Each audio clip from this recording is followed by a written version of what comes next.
보물이 되는 지식을 찾아 떠납니다. 펼쳐라 보물지도! 네, 우리가 의사소통하는 방법에는 정말 여러 가지 방법이 있습니다. 그 가운데 대표적인 게 말하기와 글쓰기 아닌가 싶거든요. 두 분은 어떤 방법을 주로 많이 이용하시나요? 저는 사실 글 쓰는 것보다 말하는 걸 좀 더 좋아하는 편이에요. 근데 왜 우리랑은 말을 잘 안 해요? 여기는 카메라가 많잖아요. 어렵네요. 조금 어렵네요. 우리 경환 씨는 어떠세요? 네, 저는 뭐 말하기 글쓰기 다 네, 많이 하는 편인데 저도 아무래도 말을 더 많이 하고 말이 많아가지고 노래할 때도 노래보다 말을 좀 더 많이 하는 것 같아요. 그런 것 같고 사실 글쓰기는 요즘 뭐 워낙 스마트폰으로 이렇게 많이 하다 보니까 점점 더 글쓰기가 줄어들지 않나 그렇습니다. 향원 씨는 어떤 걸 더 좋아하나요? 저는 사실 말하기와 글쓰기 둘 다 잘하고 싶기는 한데 하면 할수록 어려운 게 말하기와 글쓰기인 것 같더라고요. 그래서 제가 보물지도 녹화할 때 한 번씩 NG도 내잖아요. 그렇죠. 많이 네. 내죠. 그때마다 나는 연계국어가 아닌가 이런 자괴감이 들기도 하거든요. 근데 오늘 모실 선장님께서는 말하기와 글쓰기의 달인이십니다. 아마 오늘 많은 도움을 받을 수 있을 것 같은데 바로 모셔보도록 하겠습니다. 선장님 나와주세요. 네, 반갑습니다. 네.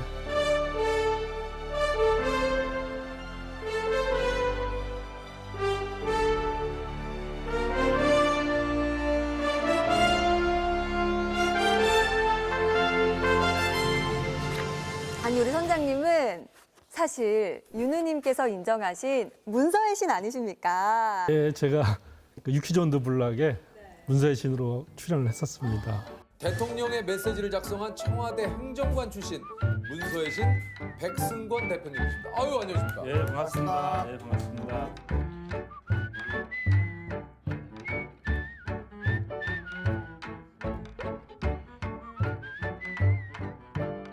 오늘은 이제 물론 그 어른들이 들어도 좋을 이야기지만 특히 학부모님들이 많이 들었으면 좋겠어요. 그러니까 우리 학부모님들이 아이들 너무나 사랑하잖아요. 교육적으로 또. 그렇죠. 네. 그런데 제가 오늘 드리는 말씀을 잘 들으면은 아이들이 이렇게 평생을 살아가는데 아주 중요한 그런 능력을 어떻게 길러줄 수 있는가. 바로 그런 팁을 이제 얻어갈 수 있지 않을까.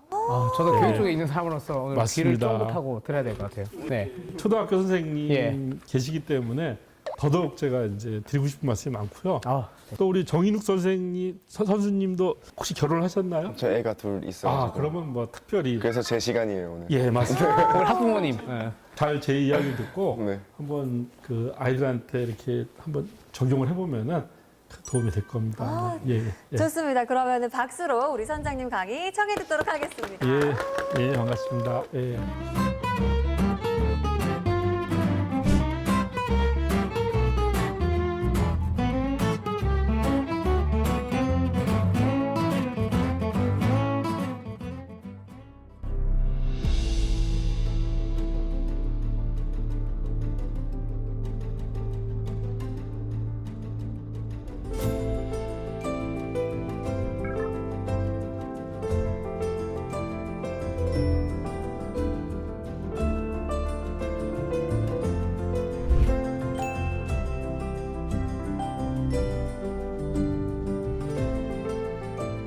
오늘 이제 그 제가 드릴 말씀은 아이들이 이제 별로 좋아하지 않는 것들입니다. 일단 아이들이 책 읽는 거 좋아하지 않잖아요, 그죠?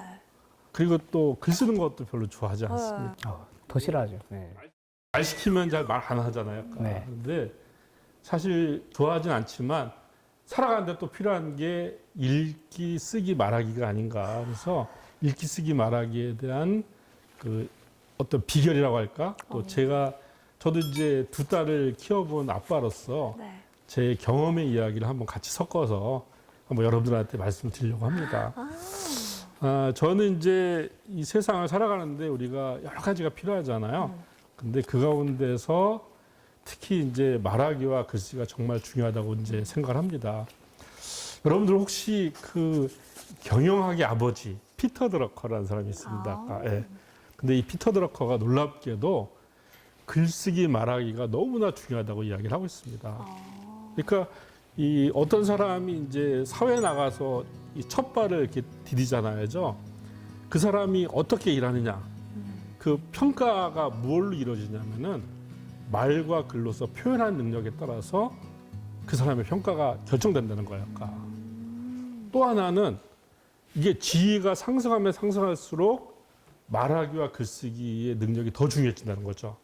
그리고 또 큰 회사 같은 경우는 이 말하기 글쓰기의 능력만으로도 그 사람이 최고의 리더에 올라갈 수 있다고 이야기하고 있어요. 그만큼 이제 중요하다고 이렇게 볼 수가 있는 것이죠.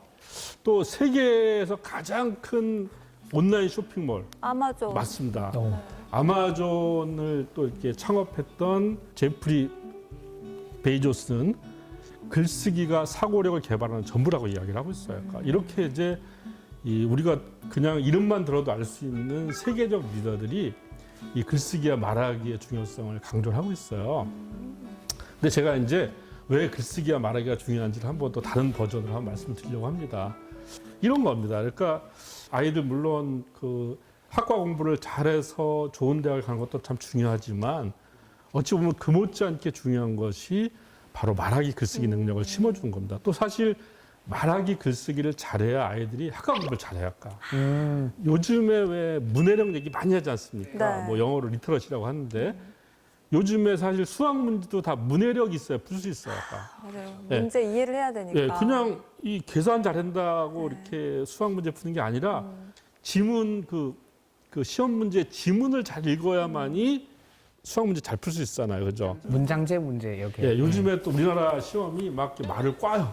맞아요. 맞아요. 꽈서 정말 어렵고 헷갈리게 만들잖아요, 그죠? 네. 근데 이렇게 꼬고 헷갈리게 만들어도 거기에 흔들리지 않고 딱 출제 의도를 파악할 수 있는 문해력이 있어야만이 결국은 아이들이 시험도 잘 볼 수가 있어요. 아까. 결국 이거는 이제 뭐 이렇게 학과 공부 혹은 좋은 대학을 진학하는 것과 분리된 문제가 아닙니다. 같은 문제인데 그럼에도 불구하고 우리가 이 바로 말하기 글쓰기 부분을 더 신경을 쓰고 바로 그걸 잘함으로써 아이들이 이 학과 공부도 잘하고 원하는 대학을 갈 수 있고 또 대학을 나와서 어떤 상황을 만나더라도 잘할 수 있는 그런 아이로 성장시키기 위해서 우리가 말하기 글쓰기를 이제 잘 해야 되는 것이죠. 그러니까. 예.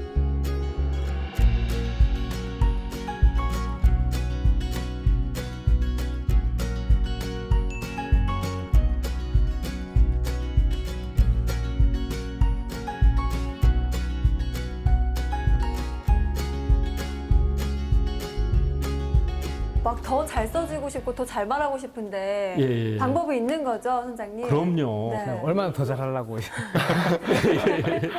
예, 그러니까 이 세상에는 참 좋은 게 뭐냐면 모든 잘할 수 있는 것들은 전부 이렇게 법칙이 있어요. 그러니까. 예. 그래서 이제 바로 그거를 제가 우리 그 시청자분들한테 알려주려고 합니다. 자, 그런데 이제 말하기 글쓰기 얘기를 하기에 앞서서 네. 말하기 글쓰기는 우리가 밖으로 표출하는 행위잖아요. 그죠? 네. 그러니까 우리가 아웃풋이죠, 표현하는. 아웃풋. 네. 그죠? 근데 아웃풋을 잘하려면 뭐가 있어야 되죠? 인풋이 있어야 돼요. 인풋이 있어야 되잖아요. 네. 그죠? 바로 그 인풋에 해당되는 게 바로 책 읽기죠. 그죠? 네. 그 우리가 이제 책을 보통 읽는다고 했을 때 우리가 뭘 좋아하냐면은 많이 읽는 걸 좋아할까? 다독. 그렇죠? 예, 야, 책 많이 읽어야 돼. 네. 다독상도 있고. 맞습니다. 네. 그리고 또 뭐 우리나라 뭐 이렇게 옛날에 뭐 이렇게 그 한자 무슨 저기 성어에 보면은 남아 수독 오거서 남자라면 모름지기 5술의 책을 읽어야 돼 뭐 이런 얘기를 한단 말이에요. 5술이면. 예. 맞습니다. 어우. 네. 엄청난 거죠, 그죠? 네. 또 하나는 야, 책 한 번 잡았으면 끝까지 읽어야 돼. 너는 왜 이렇게 의지력이 없니? 이렇게 얘기한단 맞아요. 말이에요, 그죠? 그렇죠? 네. 한 번 딱 잡았는데 진짜 재미없는데 끝까지 읽어야 된다는 거. 맞습니다. 근데 제가 예. 약간 이 병이 있어요, 선생님. 네. 저는 한 번 시작하면 이걸 끝까지 안 읽으면 제가 너무 찝찝한 거예요. 그렇죠. 네. 네. 그래서 저는 좀 병이 있습니다. 저도 저기 한 40대까지는 네. 그 비슷한 병에 걸렸었습니다. 완치하셨습니까? 예, 저는 지금은 이제 자유로워졌습니다. 저도 이 병에 걸릴까봐 시작을 안 하는 거예요. 야, 더 현명한데? 네, 시작하면 끝까지 읽어야 되니까. 또 하나는 이제 책을 이렇게 한 권 다 읽고 난 다음에 그 다음에 읽어야지 왜 여러 권 읽냐 이렇게 이제 그러니까 이렇게 하면 안 된다라고 또 이렇게 얘기를 하잖아요, 그죠? 저는 이 세 가지가 바로 다독, 완독, 그다음에 이제 차례를 읽는 걸 우리가 순차독이라고 합니다. 이 세 가지의 편견으로부터 좀 벗어날 필요가 있다고 생각이 들어요. 아까. 예. 실례지만 우리 세 분 책 한 권 읽고 나면은 뭐가 남으시나요? 뿌듯함. 오! 제가 사실 제가 준비했던 답이 뿌듯함인데 이요. 이게 딱 말씀을 하시네요. 아까. 예, 뿌듯하긴 한데 딱히 남는 게 없죠. 그죠? 맞아요. 어디 가서 책에 있는 얘기를 뭔가 좀 이렇게 써먹으려고 해도 막 떠오르지도 않잖아요. 맞아요. 그렇죠? 그런 게 있어. 막 맞아요, 이렇게 맞아요, 하고. 맞아요. 예. 그러니까 이게 많이 읽는 것이 잘 중요하진 않거든요. 자, 한 권을 읽어도 이게 딱 뭔가 남게끔 우리가 해야 되는 겁니다. 그러니까, 예. 그 다음에 이 정말 재미없는 책을 계속 끝까지 읽다 보면은 점점 그게 쌓이다 보면요. 독서에 대한 흥미를 잃게 돼요. 맞아요, 맞아요. 지치게 되는. 예. 어른도 그렇고요. 아이는 두말할 것도 없습니다. 그러니까 아이들은 자연스럽게 읽다가 재미없고 읽다가 이거 아닌 거 싶으면은 거기서 읽기를 중단하고 다른 책으로 넘어가야 되죠. 그러니까 책이라고 하는 게 무슨 뭐 절대 불변의 그런 게 아니지 않습니까? 그죠? 그렇죠. 저는 그러니까 자유롭게 정말 프리스타일로 우리 읽어야 된다고 생각하거든요. 그다음에 저는 개인적으로 책을 보통 한 두세 권을 동시에 읽어요. 아까. 왜냐하면요. 저도 이제 뭐 책을 그래도 다른 직업보다는 많이 읽는 편이잖아요. 네. 근데 이 한 권을 읽다 보면은 대략 한 80페이지에서 100페이지쯤 가잖아요. 네. 그러면 이제 점점 주의력이 막 흐트러져요. 약간. 예. 선장님도 맞습니다. 그러시는 거예요? 예. 비슷하네요, 저랑. 오. 예. 처음에는 재밌어요. 그런데 네. 80페이지, 100페이지쯤 가잖아요. 네. 그러면 이제 막 이렇게 뭔가 이 책을 내가 계속 읽어야 되나 이런 회의감이 들기도 하고 맞아요.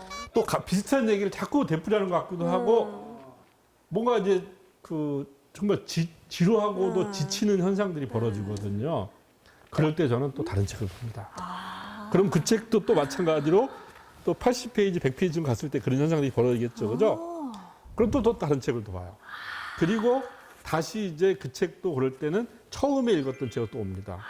이러면은 신기하게도 그 지겨웠던 책들이 그렇게 한 두 권을 거치고잖아? 그럼 또 재밌어져, 약간.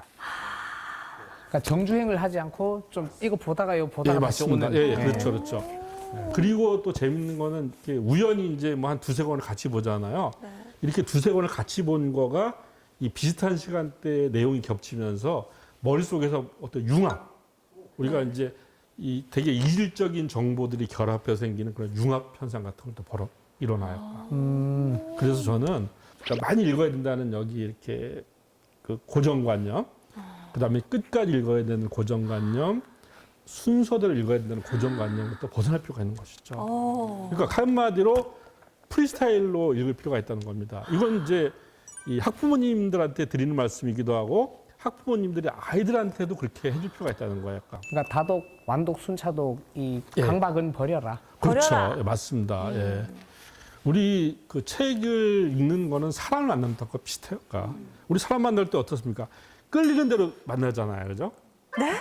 끌리는 대로 만나잖아요. 예. 여러 명을 막 이렇게요? 그러니까 이제 꼭 연애만이 아니라 죄송합니다. 왜 교제만을 생각을 하고? 죄송합니다.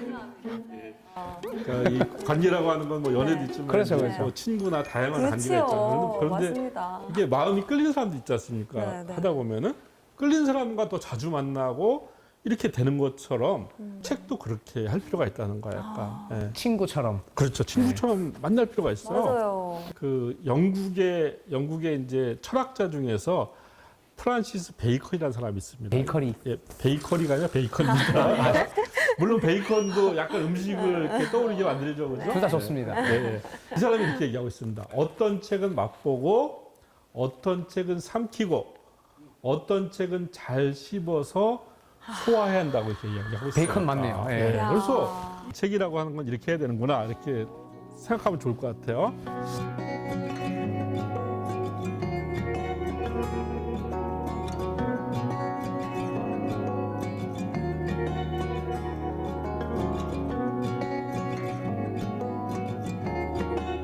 그 중에서 이제 제가 몇 가지 이제 책을 좀 자유롭게 읽을 때 좀 효율적으로 읽는 방법들을 몇 가지 한번 말씀드릴게요. 첫 번째는 여러분 이 학부모님들은 아이들을 독서의 주인공으로 만들어야 됩니다. 독서의 주인공이요? 예, 예. 독서의 주인공으로 만드는 방법은 뭐냐면 아이들이 원하는 책을 먼저 보게 해주는 거예요. 아이들이 왜 게임을 좋아하는지 아세요? 왜 게임을 좋아할까요? 재밌어요. 재밌으니까. 근데 왜 재밌을까요? 왜 재밌을까요, 아이들은? 자기 마음대로 해서? 아이들이 책에 있는 소설이나 드라마 이거보다 게임을 좋아하는 이유는요. 네. 소설이나 드라마는 그 책을 쓴 사람, 네. 또 드라마를 연출한 사람이 하나의 이야기만 보여주죠, 그죠? 네. 그렇죠? 네. 그러니까 그 사람이 그 정해둔 길로만 가야 돼요, 아까. 근데 게임은 뭐냐면은 선택할 수 있어요. 자유의지. 그러니까 자기가 주도성을 발휘할 수 있다는 거예요, 아까. 그러니까 아이들은 이렇게 주도성을 발휘하는 걸 너무나 좋아해요, 아까.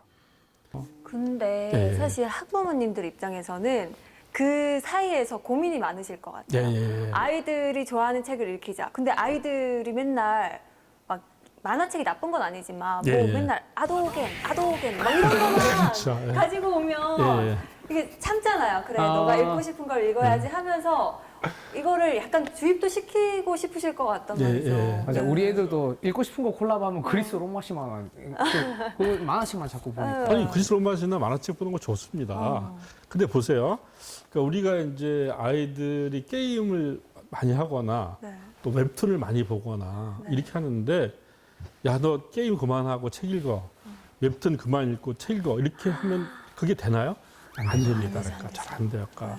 그냥 아이들하고 관계만 나빠지는 거예요. 그러니까. 맞아요. 근데 사실은요.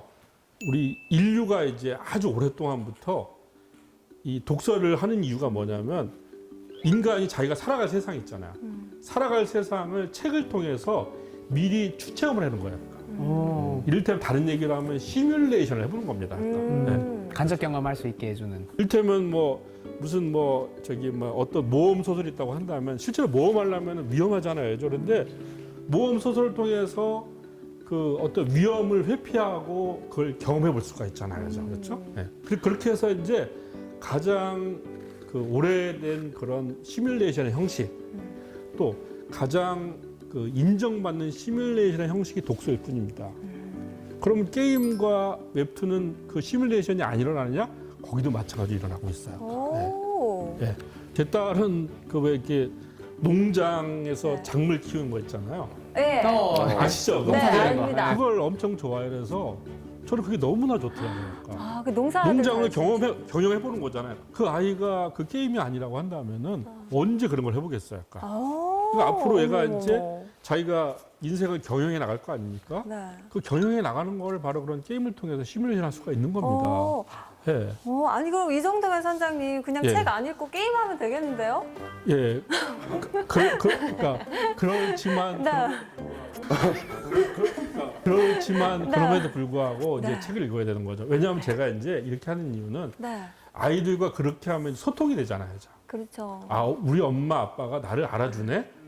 이렇게 된단 말이에요. 그러니까 나를 그냥 다 반대하는 게 아니라, 내가 하는 일에 대해서 우리 엄마가 이렇게, 우리 아빠가 이렇게 그 인정을 해줘. 이렇게 이제 접근을 해야만이 비로소 이제 아이들하고 이렇게 대화의 통로가 열리는 것이죠. 자, 그렇게 열렸을 때 열렸다. 이제 우리가 어떻게 해야 되냐면은 책을 많이 읽는 것이 아니라 네. 1년에 한 권을 읽어도 상관없어요. 그러니까. 진짜요? 예.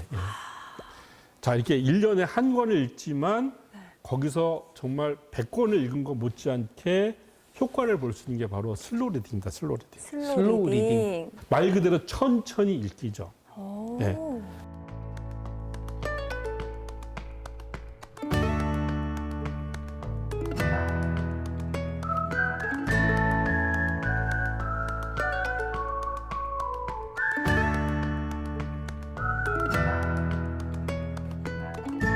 근데 이 슬로우 리딩을 그러면 부모님이 이거 우리가 할 수 있는 거야 이렇게 생각할 수 있잖아요. 네. 그죠? 다 할 수 있어요. 자, 그냥 책을 아이들이 이제 좋아하는 책을 하나 골라요. 그죠? 네. 그러니까 제가 한번 예를 한번 들어볼게요. 네. 그 로알드 달이라고 그 아마 이제 이 학부모님들은 많이 알 겁니다. 그 이렇게 유명한 아이들이 좋아하는 소설가인데 그 사람이 쓴 이제 저기 뭐야 그 마틸다라고 하는 이제 소설을 읽는단 말이에요. 그죠? 거기에 보면 이런 게 나와요. 그러니까 막 메뚜기 얘기가 나온단 말이에요, 그죠? 메뚜기 얘기가 나온다 할까? 그리고 매미 얘기가 나올까? 그러면은 이 메뚜기와 매미에 관련된 얘기들을 어떻게 하면 좋을까요? 스마트로 찾아보는 거니까. 그러니까 매미는 땅 속에서 몇 년간 잠을 자잖아요, 그죠? 그랬다가 지상으로 올라와서 불과 한두 달 사나요? 2주 정도로. 네, 2주 정도 살고 그다음에 번식을 하고 이렇게 사라지잖아요. 그죠? 그러니까 그 책에 나와 있는 내용들을 하나하나 곱씹어 보는 겁니다. 근데 요즘에 좋은 건 뭐냐면 스마트폰을 치면 다 나와요. 그렇죠. 그렇죠. 그래서 아이들한테 같이 하는 거예요. 야, 너 한번 매미의 일생에 대해서 네가 한번 찾아봐. 그럼 아이가 스마트폰을 매미 일생 치잖아요. 네. 그러면은 나오죠. 매미 일생에 네. 대해서 대한축구 다 나오잖아요. 그러면 한번 읽어볼래? 하는 겁니다. 그러니까 읽는 건 서너 페이지지만 그 서너 페이지와 관련된 많은 정보들을 아이들과 부모가 같이 알아보는 거예요. 그러면 아이들이 너무 재밌어요. 이렇게 해서 아이들이 흥미를 갖게 만들어야 됩니다. 그럼 진짜 아이들 입장에서는 책 하나를 가지고도 놀이처럼 여러 가지 할 수 그렇죠. 있는 게 너무나도 맞습니다. 많잖아요. 그렇죠. 예. 그럼 책에 가까워질 수밖에 없겠네요. 그렇죠. 예. 그러니까 그렇게 해서 한 권을 그렇게 띄잖아요. 그러면은 그 책을 평생 잊을 수가 없어요. 우리가 이제 보통 책을 많이 읽어야 된다는 것이 책을 통해서 지식을 막 쌓아야 돼. 이렇게 생각하잖아요. 근데 지식을 그냥 쌓아두는 거는 별로 의미가 없습니다. 활용이 안 돼요. 이 쌓아둔 지식을 연결하는 힘, 그걸 소화하는 능력이 바로 메타인지 능력이거든요. 근데 이걸 소화하는 능력은 바로 어떻게 되냐면 바로 이게 슬로우 리딩처럼 한 권의 책이라도 온전하게 이렇게 자기 거로 만들었을 때 메타인지가 생기는 거예요, 약간. 정말 내 것이 됐을 때. 그렇죠. 네. 예.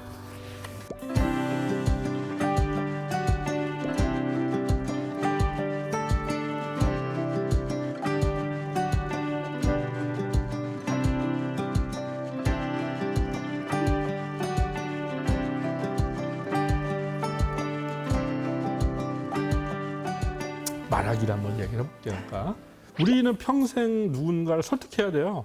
그렇잖아요. 맞아요. 회사 안에서 설득해야 되고 네. 집에 가서 부부 간에 그다음에 부모 자식 간에 친구 간에 다 설득하면서 하는 겁니다. 맞아요. 바로 말로써 설득하는 능력이 진짜 말을 잘하는 능력이라는 것이죠. 예. 근데 이거는 어떻게 해야 되느냐? 이게 법칙이 있어요. 자, 뭐냐면 그 법칙은 바로 하나는 용건이에요, 용건. 용건. 누구랑 대화할 때 네. 말을 막 장하게 하거나 네. 막 모호하게 하면 이런 얘기 하잖아요. 아니 그래서 용건이 뭔데? 오, 맞아요. 네. 네, 아버지가 어머니한테 정말 잘하는 말이에요. 그렇잖아요. 네, 맞죠. 네. 그 용건이라는 게 바로 네. 말을 하는 목적이거든요. 근데 이 목적은 뭐냐면 대체로 두 가지. 하나는 내가 이렇게 말을 해서 무언가 우리가 결정을 하자. 또 말을 해서 이렇게 판단하자라고 하는 게 바로 용건입니다. 그러니까 내가 저 사람하고 말을 할 때는 항상 머릿속에 내가 이 말을 통해서 저 사람하고 어떤 결정을 이끌어내려고 하는 거지, 어떤 판단을 이끌어내려고 하는 건지를 먼저 생각을 해야 돼요. 그리고 용건은 또 타당해야 돼요. 말도 안 되는 용건을 얘기하면 안 되잖아요. 그죠? 그러니까 용건을 분명히 정하고 또 그건 타당해야 된다는 거. 이거 하나가 첫 번째고요. 자, 그런데 그 용건만 얘기해 봤어요. 그러면 이제 상대방이 듣기에 저 사람 얘기가 뭐 틀린 말은 아닌 것 같아.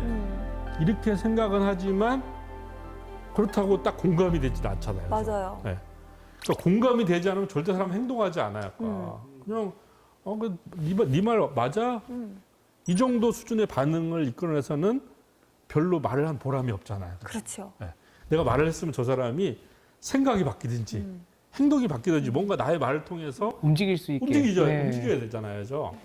바로 그게 움직이게 하는 게 바로 근거입니다. 근거. 근거.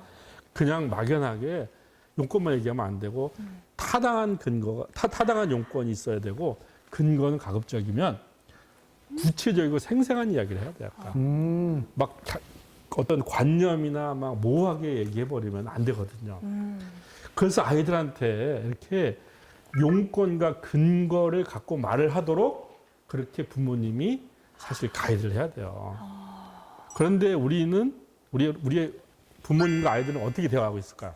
어떻게 대화하고 있어요? 이거 안 하면 이거 안 해준다. 이거 괜찮나요? 네, 그렇죠. 네, 용건이 확실하네. 이거 안 하면 이거 안 해. 그렇죠. 네. 그거는 이제 용건과 근거라기보다 용건과 협박이 네, 나도 협박 같은 그렇죠. 네. 네. 사실 이제 이렇게 얘기하고 있어요. 아이들은 부모님한테 이렇게 얘기하고 있습니다. 엄마, 나 장난감 사줘. 끝.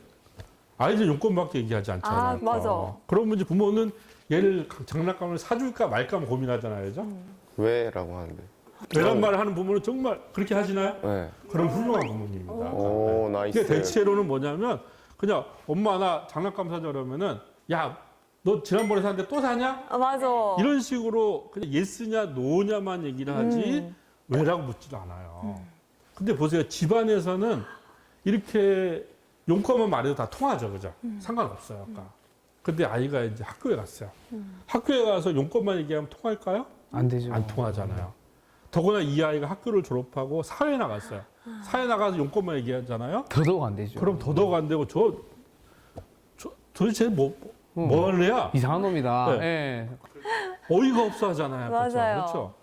그러니까 아이가 집에서 부모님하고 대화할 때부터 항상 용건을 말할 때는 근거를 말할 수 있도록 이렇게 아이들이 그렇게 대화 문화를 배워야 되는 거예요. 아까. 그래서 우리 정윤욱 선수처럼 엄마 나 장난감 사러 왜? 라고 물어봐야 되는 거야. 그럼 아이가 처음에는 당황해요. 이걸 왜 묻지? 그런데 아이는 고민하기 시작해요. 아, 내가 왜 장난감을 가지려고 하지? 자, 이건 뭐냐면 스스로 자기의 욕구를 유식한 말로 얘기하면 객관하는 거죠. 그러니까.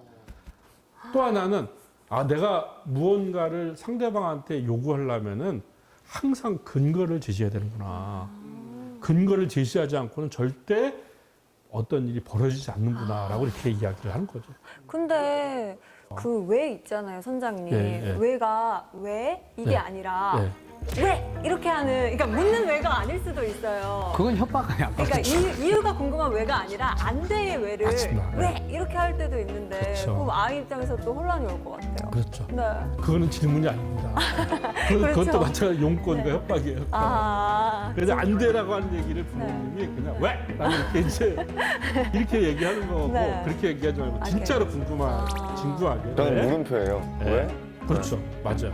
장난감 갖고 싶어 하면 왜? 네, 네, 그렇죠. 그렇죠. 이건 있는데 이게 네. 없어서라고. 그렇죠. 얘기를 그렇죠. 맞아요. 맞습니다. 정말 좋은 그런 겁니다. 그러니까. 그런데 또 부모님은 또 아이들한테 어떻게 얘기할까요? 야, 너 청소 안 해? 용건만 얘기하잖아요. 그러니까. 청소해. 해버리면 이미 그거가 명령으로 들리게 맞아. 되고 뒤에서 아무리 근거를 얘기한다고 하더라도 아이들 귀에 들어오지 않아요. 반발심 먼저 생기고. 그렇죠. 반발심이 생기고 아이가 이렇게 약간 위압감을 느끼는 거거든요. 그러니까. 그래서 부모는 하고 싶은 말, 용건을 뒤로 가야 돼요. 뒤로 빼는 거예요. 그러니까. 미괄식으로. 네, 맞습니다. 어우, 좋습니다. 그러니까 먼저 근거를 이렇게 얘기하고 자 이러니까 네가 좀 청소를 해야 되지 않겠니? 라고 이런 식으로 대화를 할 필요가 있어요. 네가 여기 장난감 이거 노라는 거 봐 먼지 꼬디다. 노라는 거 봐 먼지 꼬디다. 네. 그러니까 네가 예, 그렇죠. 너무 지저분하잖니. 예. 그렇죠. 청소해볼까? 이렇게. 이러다가 너 이렇게 발로 밟으면 네. 네 발이 다칠 수도 있고 뭐 이런 식으로 이제 해서 그래서 우리가 청소를 좀 해야 되지 않겠니라고 이렇게 미괄식으로 이야기를 해야 돼요. 그런데 아이에게는 또 어떻게 하냐면 아이는 두 가지로 말하도록 또 우리가 부모가 가이드 해줄 필요가 있어요. 그 방법은 뭐냐면 아이가 쭉 말을 하잖아요. 네. 그러면 거기서 용건을 찝어서 아 네가 이런 말을 하고 싶었구나를 발견해 주는 거예요. 그러니까 제일 좋은 교육 방법은 우리가 레버 상대방이 했던 행동과 말을 정리해서 들려주는 거예요. 네. 그래서 네가 이런 말을 하고 싶었구나. 그래서 이런 용건을 이렇게 근거를 얘기하고 있네라고 아이들 다시 얘기해 주는 거예요. 아이들한테 다음에는 있잖아. 이렇게 하고 싶은 말부터 엄마한테 해줘. 그래 엄마가 더 정확하게 알아듣지. 그러니까 이게 뭐냐면 아이가 어떤 자기의 어떤 생각들을 표출하는. 그래서 그렇게 우리는 서로 대화를 할 필요가 있어요. 그래서 부모님은 미괄식으로. 아이는 두 두괄식으로 이렇게 얘기를 해줘야 됩니다.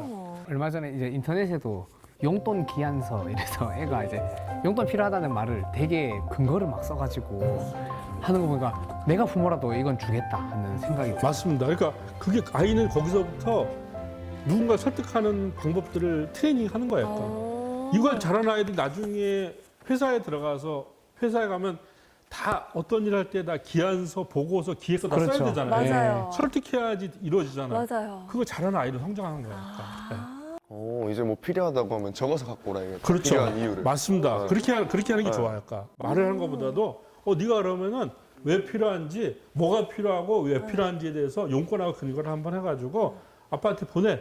뭐 꼭 문서로 안 해도 카톡으로 해도 그렇게 보내라고 하면은 아이는 이제 고민하기 시작하는 거니까. 네.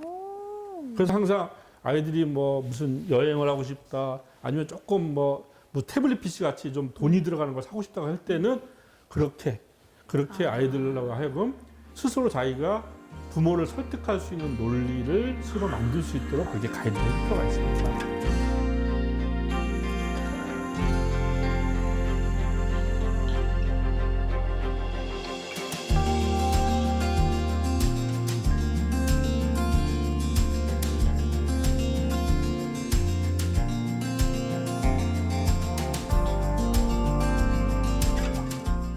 또 하나는 뭐가 필요하냐면요.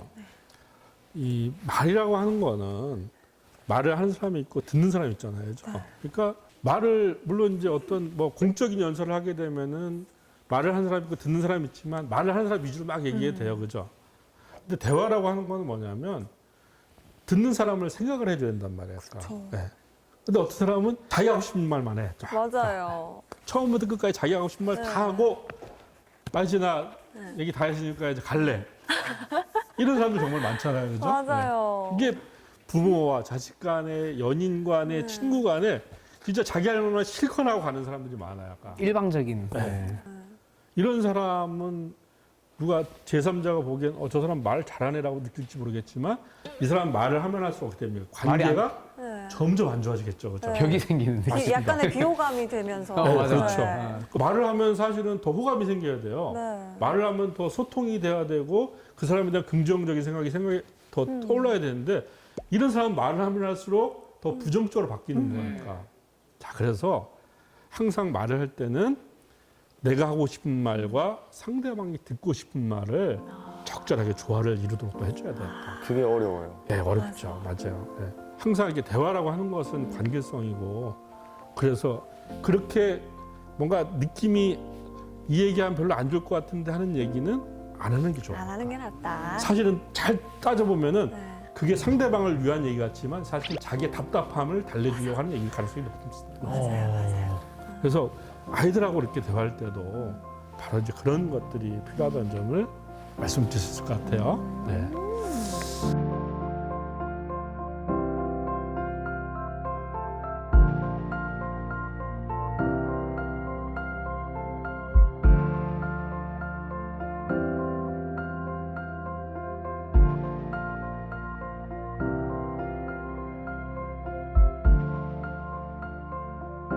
사실 이 말하기에서 무엇보다 중요한 게 뭐냐면 잘 들어주는 거예요. 아, 예. 맞아요. 바로 경청하기입니다. 예. 맞아요.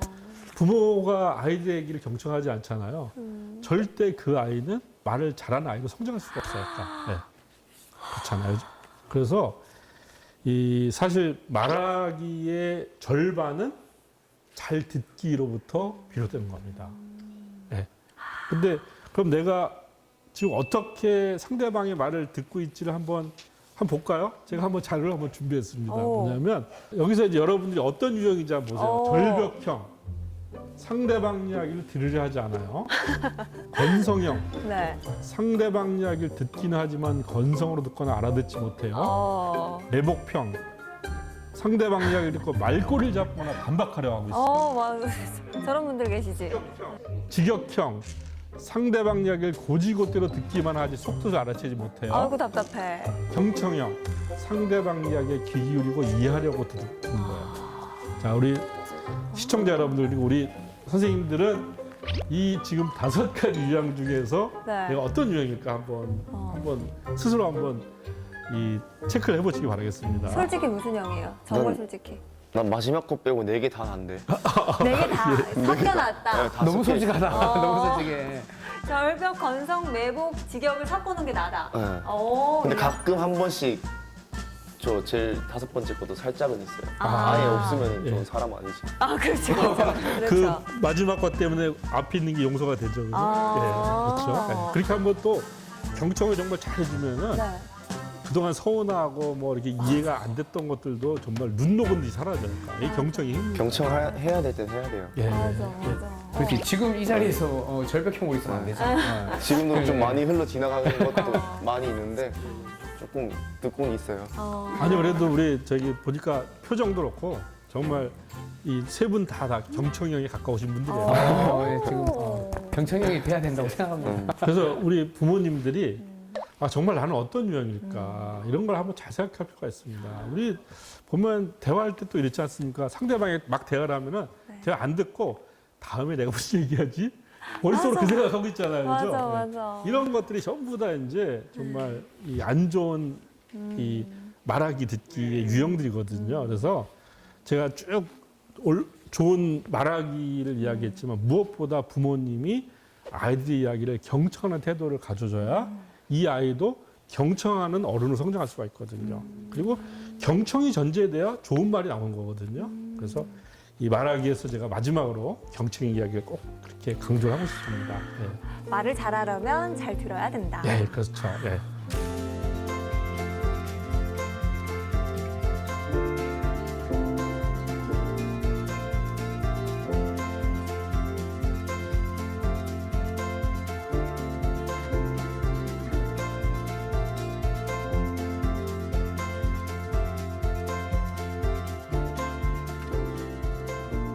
그 다음에 이제 글쓰기입니다, 글쓰기. 예. 글쓰기. 드디어 대망의 글쓰기. 예, 글쓰기입니다. 네. 예. 사실 우리나라 사람들은 거의 99%가 전부 글쓰기에 대해서 울렁증을 갖고 있어요. 맞아요. 예, 다 두려움을 갖고 있어요. 그 결정적인 이유 중에 하나가 바로 초등학교 때 일기를 써가서 거기 다 지적질을 한 겁니다. 진짜 공감합니다. 네. 네, 네. 진짜 방학 때 그리고 선장님 방학 일기는 심지어 몰았어야 돼요. 그렇죠. 맞아요. 개학하기 하루 이틀 전에 이런 말을 해도 온 가족이 모여서 막 이렇게 한단 말이죠. 그렇죠, 그런 그렇죠. 기억들이 또 네. 글쓰기에 대한 거부감을 조금 느끼게 하는 것 같아요. 네. 제가 이제 두 가지를 말씀드리고 싶은데 한 가지는 아이가 이제 그 일기를 쓰잖아요. 네. 그러면은 선생님들은 일기를 썼다는 사실만으로 정말 칭찬을 막 해줬으면 좋겠어요. 그래서 야 글을 쓰니까 이렇게 칭찬을 받는구나라고 하는 이런 좋은 경험을 갖게 해야 됩니다. 근데 칭찬도 그냥 글 잘 썼어 해버리면은 칭찬이 아니에요. 아이들도 알아요. 그냥 선생님 그냥 하는 말이구나 이렇게 알아요. 영혼 없네. 영혼 없는 칭찬이 되는 거죠. 칭찬하려면 선생님이 찝어서 칭찬을 해줘야 돼요. 구체적으로. 너는 의성어 의태어를 너무나 잘 쓰고 있네? 어떻게 이렇게 예쁜 의성어 의태어를 쓰니? 라고 그렇게 얘기해 줘야 돼요. 아까. 그리고 야 너는 풍경 묘사를 너무나 잘하고 있어. 그리고 또 야 너는 선생님도 이 단어를 잘 몰랐는데 이거 어떻게 알았어? 이런 식으로 찝어서 칭찬을 해줘야 돼요. 쓰고 싶다, 쓰고 싶다. 네. 그러면은 이제 이 아이는 글을 쓰는 행위 자체가 즐겁잖아요. 네. 그러면 이 아이가 점점 어떻게 되겠습니까? 더 쓰려고 합니다. 글쓰기에 어떤 정말 선순환이 일어나는 겁니다. 예. 근데 지적질을 받는 아이들은 그 초등학교 때부터 계속 글쓰기가 트라우마예요. 맞아요. 이런 사람들이 나중에 대학 졸업하고 회사 가서 어떤 모습을 취할까요? 회사 가서도 글 못 쓴다고 부장님, 팀장님한테 너는 대학을 도대체 대학에 가서 뭘 배웠길래 글을 손으로 쓴 거야, 발로 쓴 거야? 라는 지적질을 당하는 거잖아요. 아까. 맞아요. 직장 생활할 때 많은 직장인들이 지금 그러고 있습니다. 맞아요. 그러면 정말 이 직장 때려치고 싶죠. 네. 그 직장 생활도 힘든데 맨날 다 보고 쓸 때마다 가서 지적질 당해야 돼. 너무 괴롭잖아요. 이런 언어로 성장하는 거예요. 그러니까 글쓰기에 대해서 유쾌한 기억들을 만들고 긍정적인 기억을 만들어서 이렇게 가야 되는데 우리는 그렇게 하고 있지 못하는 거죠. 근데 제가 이제 이렇게 얘기하면 어떤 분들이 얘기해요. 아니 그런데 아이들이 이렇게 맞춤법도 틀리고 그랬는데 그러면 그걸 그냥 가만 내비둬야 돼요? 그런 고민도 들겠어요. 그냥 그 지적질 안 하면은 아이가 그걸 되게 틀린 걸 잘 모르잖아 이렇게 얘기를 합니다. 지적질 필요하죠. 근데 어떻게 하냐면은 지적질은 아이가 소화할 수 있을 만큼만 하면 되는 거야. 틀린 거를 선생님이 다 얘기하면 안 돼요. 그럼 아이는 아우 이거는 이제 그냥 넉다운일까. 뭔가 내가 개선하려고 노력하는 것이 아니라 그냥 넉다운이 돼버려요. 포기하게 돼. 그렇죠. 네. 근데 아이의 글을 보면은 반복적으로 틀린 게 있을 거야. 그런 걸 한 개 내지 두 개 정도만 얘기해 주는 거야.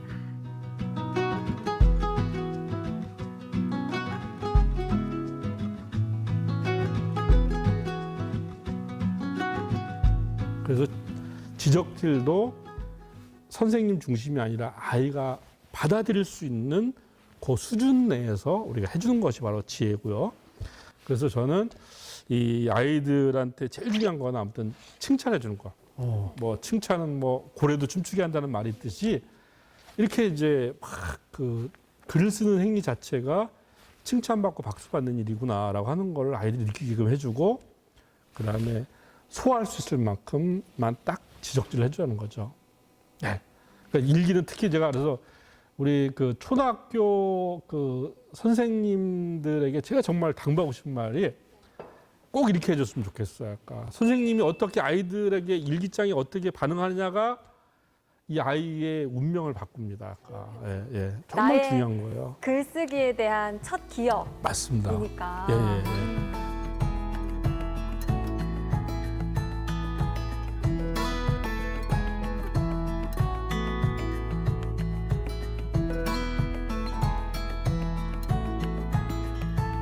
또 하나는 이제 그 아이들이 자기 이야기를 되게 소중하게 여겨야 돼요. 아까.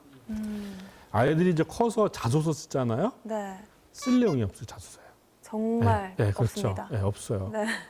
그러니까 대학 갈 때 자소서 쓸 내용도 없고 또 회사에 취직할 때 쓸 자소서 내용도 없어요. 아까. 그러나 이제 이거는 뭐냐면 자기 이야기가 없는 게 아니에요. 아까. 자기 이야기를 발견을 못하는 거예요. 미국의 여러분들 오바마 대통령 아시잖아요, 그죠? 네. 이분이 이제 처음엔 무명의 정치인이었어요. 그런데 이분이 2004년인가 미국 민주당 대선 후보 존 케리 지지 연설을 하면서 세계적인 정치인이 됐어요. 예스 캔이라고 하는 유명한 연설이 있습니다.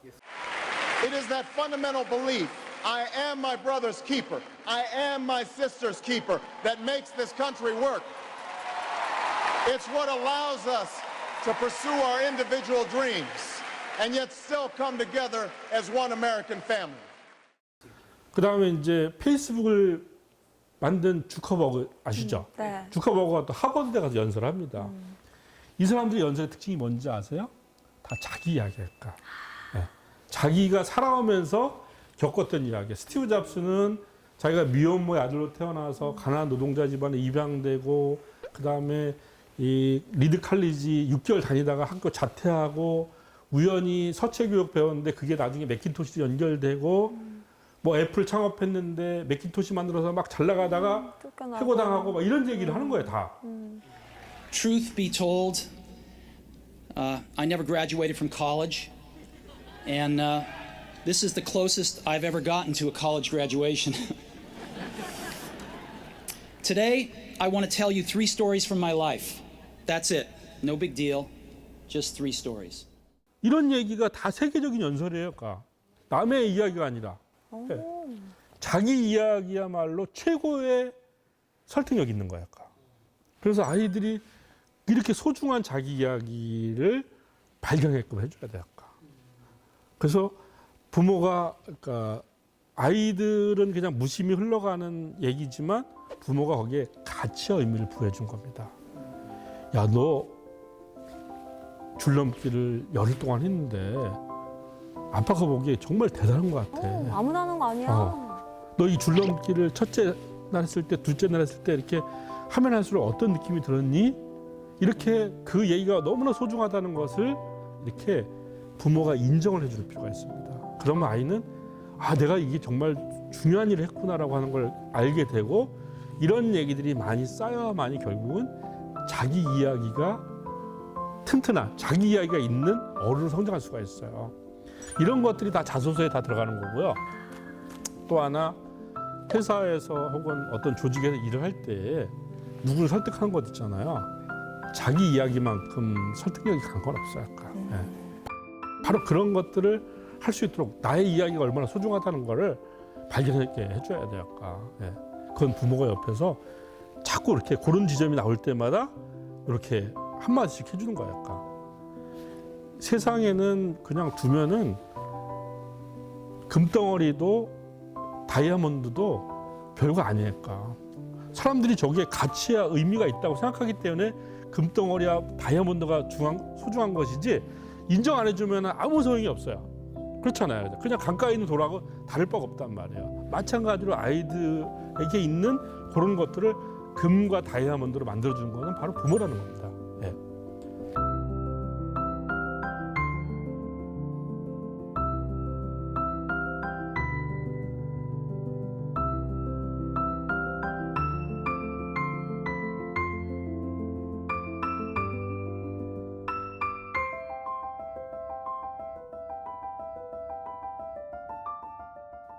또 하나는요. 네. 어떤 이야기가 있어요. 그러니까 이야기가 있는데 아이들한테 그거를 낯설게 보게 만들 필요가 있어요. 낯설게 보게. 낯설게 보기요? 그렇습니다. 예. 오. 사실 좋은 글은 전부 다 낯설게 보기예요. 아까.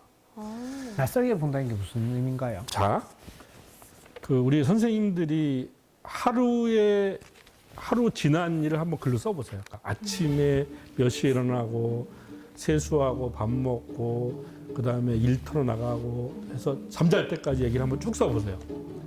그럼 그 이야기가 재밌을까요? 재미없을까요? 재미없을 것 같아요. 재미없죠. 네. 재미없잖아요. 그러니까 네. 뭐 똑같은 얘기가 무슨 재미가 있겠습니까? 그죠? 자, 그런데 이 글을 그렇게 쓰지 말고 이렇게 한번 써보는 거예요. 그러니까 스마트폰이 본 나의 하루. 스마트폰이 나의 하루 어떻게 돼? 일단 스마트폰은 아침에 막 자기가 알람을 울려서 주인을 깨우겠죠, 그죠? 맞아. 근데 이놈의 주인이 일어나지도 않아요. 약간. 자꾸 꺼요. 막 나를 집어 던져. 내가 뭔 잘못을 했다고. 그러죠? 또 주인이 이제 세수하러 가서도 막 음악이나 유튜브 틀어놓고 막 뭐 씻어요. 그런데 막 귀로 거품이 나죠. 어머머, 이렇게 했으면 어떻게 됩니까? 내 이야기다. 예. 네. 하루의 일과가 전혀 다르게 보이죠. 그죠? 이게 바로 그러네. 낯설게 보기 약간. 그래서 저는 아이들한테 일기도 낯설게 보기 방식으로 쓸 필요가 있다는 거야. 꼭 네가 주인공일 필요가 없어. 엄마 입장에서 너의 하루를 한번 써봐. 집에 있는 우리 고양이나 강아지 입장에서 한번 너의 하루를 써봐. 이러면은 정말 새로운 얘기가 나오는 겁니다. 그게 약간 화자를 바꾸는 거네요. 맞습니다. 예. 그렇게 해서 아이들이 이 사고와 어떤 생각의 프레임을 이렇게 확장할 수 있도록 얽매이지 않고 이렇게 할 수 있도록 제가 그 읽기 얘기했을 때 프리스타일 얘기했잖아요. 네. 그렇죠? 똑같은 거예요. 글쓰기에서 프리스타일이 필요한 겁니다. 오. 그런 자유로움과 어떤 그 얽매이지 않음이 결국은 아이들이 좋은 글을 쓰는 어른으로 바뀌게 되는 거예요. 회사나 가서 우리가 일정하게 어떤 그 사람이 이제 성실성이나 기본적인 일을 하잖아요. 그죠? 네. 그러면 이제 대충 중간쯤 가죠. 그죠? 근데 리더라고 하는 것은 바로 다른 사람이 똑같이 보는 문제를 전혀 다른 관점에서 보는 사람이 리더가 되는 거예요. 네. 그 리더는 그냥 키워지는 것이 아니라 이렇게 어떤 상황을 낯설게 보고 거기에 새로운 시각, 새로운 해법을 내놓는 사람이 리더가 되는 겁니다. 그런 것들이 바로 다 이 글쓰기와 아주 긴밀하게 연결이 되어 있는 거죠. 네. 바로 창의력이라고 하는 건 바로 거기서 만들어지는 거거든요.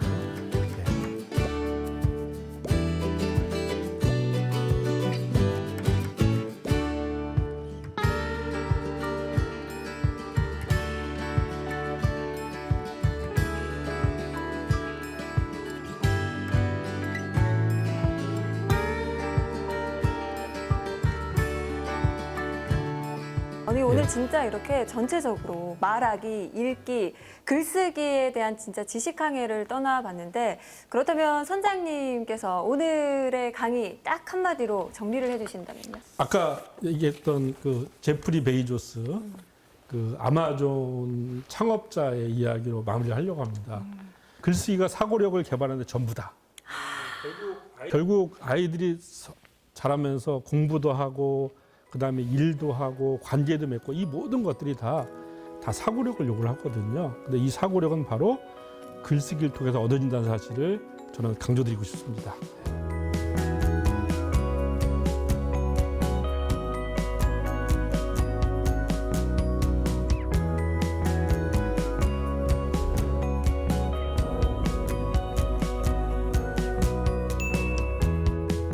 오늘 두 분은 강의 어떻게 들으셨어요? 저는 자녀들 교육에 좀 많이 도움이 된 것 같고 아까 말씀하셨듯이 용건과 근거를 가지고 확실하게 얘기를 해야 될 것 같고 이야. 왜냐하면 이제 저도 사실 막 안 돼 협박 없어지는 그게 더 중요한 것 같아요. 오늘 학부모로서 아주 귀를 쫑긋하고 네. 들으셨네요. 오늘 좀 네. 제가 말했잖아요. 제 시간이라고. 정말 네. 오늘 얻어가시는 거 진짜 많으셨던 시간이고 네. 사실 선생님이시니까 또 기분이 남다르셨을 것 같아요. 예, 저도 뭐 아직 부모는 아니지만 선생님 입장에서도 사실 이게 좀 와닿는 이야기들도 많고 애들한테 아까도 말씀드렸지만 이게 이 글쓰기나 자기 표현하는 거에 있어서는 사실 우리나라 사람들이 또 다른 나라보다 좀 표현이 좀 약한, 좀 그런 면이 어느 정도 있기 때문에 저는 이런 것 자기 표현이 정말 중요하다고 생각해요. 그래서 오늘 요 강의를 통해서 뭐 다른 부모님들 혹은 다른 선생님들도 이 표현에 대해서 조금 더 생각해 볼 수 있는 기회가 됐을 것 같아서 아주 유익했던 것 같습니다. 그리고 그 아까 이제 뭐 아까 금 다이아몬드 이야기 하셨는데 저도 이제 애들을 보면 뭔가 원석처럼 모든 아이들은 사실 금덩어리인데 이거를 어떻게 닦아주냐. 그 닦아주면 이제 빛을 발하게 할 수 있잖아요. 저는 이제 그 빛을 발하게 하는 게 표현하는 언어. 이제 그래서 말하기나 글쓰기나 이런 것들을 할 수 있게 우리가 잘 닦아주는 게 또 우리 어른들의 역할이 아닌가 이렇게 생각했습니다. 네, 오늘 되게 어른스럽게 말했네요. 아니 네. 근데 진짜 확실히 또 우리 아이들에 관한 이야기를 하실 때는 경환 씨가 또 좀 달라 보여요. 아, 네, 오늘 교사 연수할 때처럼 되게 귀를 쫑긋하게 들었습니다. 알겠습니다. 네, 사실 오늘 강의는 뭐 아이들뿐만 아니라 성인들에게도 꼭 도움이 되는 시간 아니었나 생각이 듭니다. 사실 우리 보물지도가 너튜브 말로 세움에서 다시 보게 되잖아요. 네, 콜로세움 아니고 말로세움. 맞습니다. 다시 보기가 되니까 저는 오늘 강의를 말로 세우면서 계속 다시 보기를 하면서 나의 말하기, 읽기, 또 쓰기까지 좀 실력을 업그레이드 해봐야겠다 생각이 들었습니다. 자, 그럼 오늘의 지식강의는 여기서 마무리해 보도록 하고요. 다 같이 인사드리면서 마쳐보겠습니다. 다음 주에도 찾아라 보물지도!